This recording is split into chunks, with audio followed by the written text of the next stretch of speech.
Hey, how are you? I'm doing okay. I'm feeling a bit burnt out today. And part of that is that my yard is going crazy. I just went out and took some pictures, so I will put them here when I'm editing. Uh, yeah, I have so much hedge trimming to do, so much weed whacking to do, so much mulch to lay. And I haven't heard back from my neighbor. I'm going to text her again today and just remind her. But I do need to do at least some of the work myself because I want to keep costs down. And I'd like to get like a baseline that then I can just hire maintenance for. Last time I hired, or one of my ex-partners hired, a team of people to come in and clean up the yard. It was like $2,500, which is fair. It's a huge amount of work, but I don't have that. I don't have that to spend on the yard right now, so I have to do it myself. And if you're wondering why I got a house with such a huge yard, it wasn't on purpose. I was living with my grandpa when he passed away, and he very generously left it to me. So in that way, I am enormously lucky. And I really struggle with a battle between deep gratitude for having this beautiful place to live that he and my grandma built with their own hands. And a deep resentment for having all this work to do by myself. Yeah, it's really a conundrum for me. I've battled with having guilt over my my resentment of the yard work and even the housework. Like, the house was built, I think they finished building it in 53. And so when I inherited it around 2011, a lot was going wrong with it. I had to get the roof replaced almost immediately. And then the plumbing a couple years later, and then my boiler went a few years ago, and then most recently my electrical, like I had the whole house rewired and a new panel put in. So it has also been enormous expense after enormous expense. Now, thankfully, I don't also have a mortgage on top of that. I absolutely could not have afforded that. Like, I just would have had to sell it as is and figured something else out, which I still may end up doing because, like, to get the plumbing done, I tore a bunch of the ceiling tiles down in the basement, and then to get the electrical done, like, pretty much the rest of them came down. And so now I just have a bunch of bare boards with like staples in them as the ceiling for the basement, and it's ugly as hell. That basement could be so cool if I had the money to rehabilitate it. It could be just an amazing gathering space. It has a fireplace, but as it is, it's just a cold, ugly place that I don't want to spend any time in. And I just don't have the energy when I get home from work or on the weekends to rehabilitate it myself, along with the yard. I mean, well, winter's really long here. It's like, I feel like it's like 9 months out of the year is basically dark and rainy. So there's less yard work to be done during those months, but and so, like, I usually plan on doing more inside work but you know, I plan it and then I get there and I want to hibernate. Like I, de- I definitely have like seasonal affective disorder, where I need a lot more sleep when it's dark out. And I don't even think it's a disorder. I think it's natural. I think, and I've read that humans, I mean, while we don't hibernate, we do go into a lower energy consumption kind of state, because historically, through most of our evolution as a species, there was less food in winter and it was cold. So it made sense to like huddle in caves where it was warm and just spend a lot less energy. I mean, even in houses and stuff, like that was when the socks were darned and the clothes were repaired and around sitting around the fire, like really low energy kind of work. So you're not needing to consume a lot of calories. And that doesn't just go away in a couple hundred years of industrialism. It's still in our system. So yeah. Oh my God. And here I've just been like yapping away, not doing my braids. Oh well, that's okay. I'm struggle busting it today, guys. I've been looking forward to the weekend all week, and it's gonna be nice today and tomorrow, which is great. It's been rainy the past couple days. And I'm really looking forward to the weather and sitting out in the weather, but I don't want to do all the yard work I have to do. Like when I woke up this morning, as soon as my eyes were open, I just felt dread. I didn't want to get out of bed because I knew what the day held for me. And I'm like trying to look at it differently. Like caring for my house and for my yard is a form of self-care. I love it when it looks beautiful. It makes me feel really like cozy when my house and yard look beautiful, but it's the getting it there. It's the making it happen that it's just so freaking exhausting. And I usually don't watch videos or consume media first thing in the morning. I usually wait until I've journaled and recorded this video and stuff. But I think because I was feeling so resistant to my day, I did look at a couple things on YouTube this morning. And one was a post from Giselle Beaumet in her community tab talking about the term overriding, where as neurodivergent people especially, we kind of can lose touch with our bodies, which I have a feeling is why I had those experiences. If you've seen my my video about like my dark night of the soul moments, I really struggled with pushing too hard in sports. Yeah, we can totally ignore clues our body is sending us that we need to take a break, that we're thirsty or hungry, or we've been sitting too long. And so our body keeps the score. It notices when we're not paying attention to it.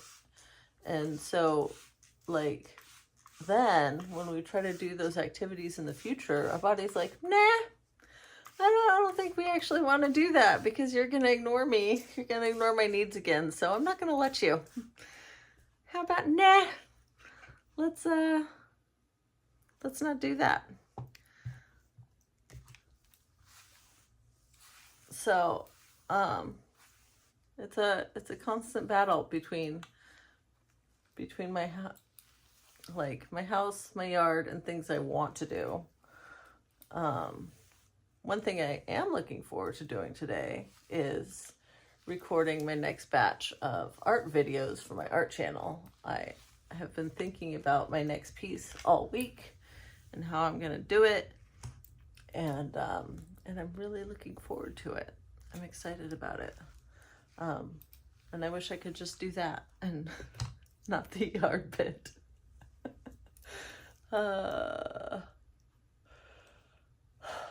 And then I have to remember too that this is like first world problems. This is so a first world problem. I have to remember that they're like kids in parts of the world that have to walk miles every day and carry heavy water back to their families. Like, and they don't, it's not a choice.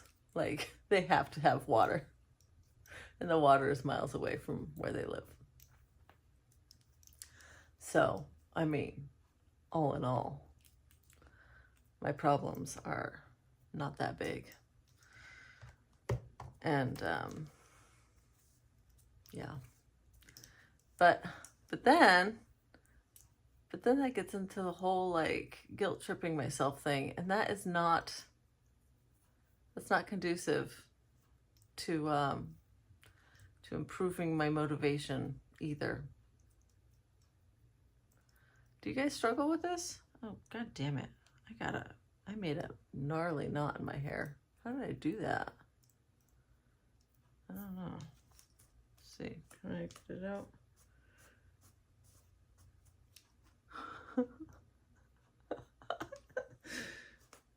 No, I don't want to drop my braid. So, I'm having to get you in doing this daily thing. You know, some days I feel really on and I have notes and I'm really excited to talk to you and I feel like I can like keep engaged the whole time and some days are like this where everything seems to like be really difficult. I think I have to drop the braid. Damn it. What happened here? Can you not do that next time, please, hair? Oh, good. It was easier than I thought. Can I keep the sections? Whoa! The sections stayed sections. Oh, yay! Maybe that's a sign. Maybe the rest of the day will be easier than I think it is going to be as well. That would be a delight. I'm gonna hope for that. But yeah, I definitely think that this might be one of those videos that like nobody watches, and that's fine. I keep reminding myself they can't all be bangers. Like, my plan right now is to record a video a day for at least 365 days, and I don't know why that number. It just popped into my head when I started doing this. And so I've just decided to go with it. I'm not gonna freak out if like I have to skip a day. I'm giving myself permission right now to not freak out. But I feel like I will have a big transformation if I do this practice for that long. I've already noticed a difference in myself, in the way I see myself, in the way I communicate. It's huge. But yeah, like, I am not a robot. I cannot operate with the same settings every single day. Some days I'm gonna have more energy and more to talk about than others, and that's okay. And I think that it's important that I continue to show up and just show when I'm lower energy and honor that. I'm trying to remember who came up with this phrase. I want to say it was John Kabat-Zinn, but I might be wrong. I'm going to try to look it up after I record this video, and I will put the true author of this phrase if I can find it here. But I think it might have been John Kabat-Zinn, who calls life the full catastrophe. And I resonate with that so hard. Like, yeah. No matter what, like, no matter how easy and good it looks on the outside, no matter what privileges and stuff you have, there's always hidden difficulties. And that reminds me of another phrase. I've seen it on t-shirts and stuff, like and I don't know where this one came from. Maybe I'll try to find who to attribute it to as well. You never know what someone else is going through. You really don't. We have no idea what people deal with on a daily basis. I mean, even people we think we know, but like especially strangers. And that reminds me of the other day, some of my coworkers were talking about witches, and they seemed uncomfortable with the idea of people being witches, and I chose to keep my mouth shut. I didn't. Part of me wanted to say, well, you know, sorry to make it awkward, but I'm a shamanic witch. But I just didn't. I mean, for one thing, I am the lowest person on the totem pole in my team. I am the least experienced, and one of the newest additions after the company merger. Most of my team worked with the main company, and some of them for literally decades. So I feel like I'm on probation right now anyway. Like, I haven't fully integrated into the team. I don't know if I want to make it harder on myself. And part of myself is like, wuss, like, you should stand up for yourself. And part of me is like, do my coworkers really need to know that about me though? Like, is it necessary that I put all of myself out for judgment in every situation? I don't think so. I think we develop personas for a reason. I mean, I would like to live my life in a way where I feel comfortable and confident being myself, fully myself at all times in every situation. But that is just not the case right now. I may get to a point on that team where I feel comfortable and confident coming out of the woo-woo closet. I mean, I have visually, like, I wear my my cobra necklace and my crystal with the garnet necklace every day. These, let's see here, these two. And I feel like they're pretty obviously woo-woo. And no one ever mentions them. Like, I see people looking at the cobra, especially sometimes when they're talking to me, like their eyes just keep flicking down to it. But no one ever asked me about it. No one ever asked me like what it means or anything. Maybe they don't want to know. And I have to say, I don't know, like, part of me thinks this makes me like kind of like a bad person, but part of me is like deeply amused whenever I see someone doing that, like just kind of like glancing repeatedly at my cobra necklace without saying anything. Like, I don't know. Maybe I shouldn't be amused, but that's one of those things, you know, I've mentioned before that while I have chosen to remain alive for laughter is like the best thing ever. It's my favorite.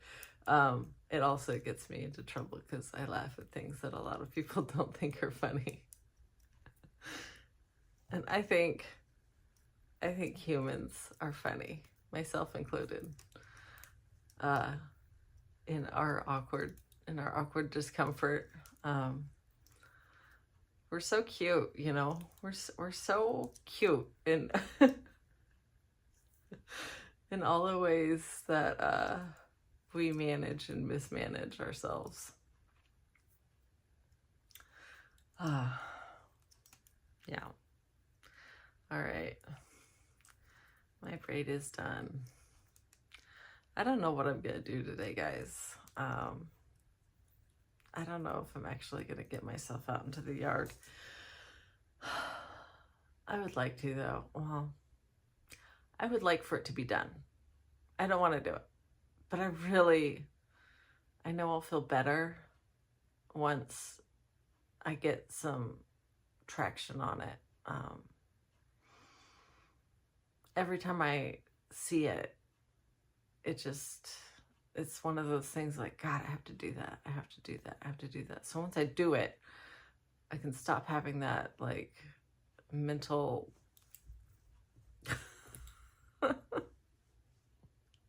nagging. I want to be free of the mental nagging. Yeah. Okay.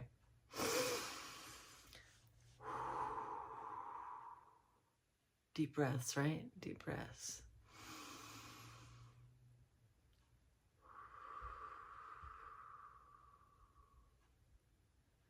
Everything's gonna be okay. May be happy, may be healthy, may be wealthy, may feel at ease. I love you so much. Until next time. Bye-bye.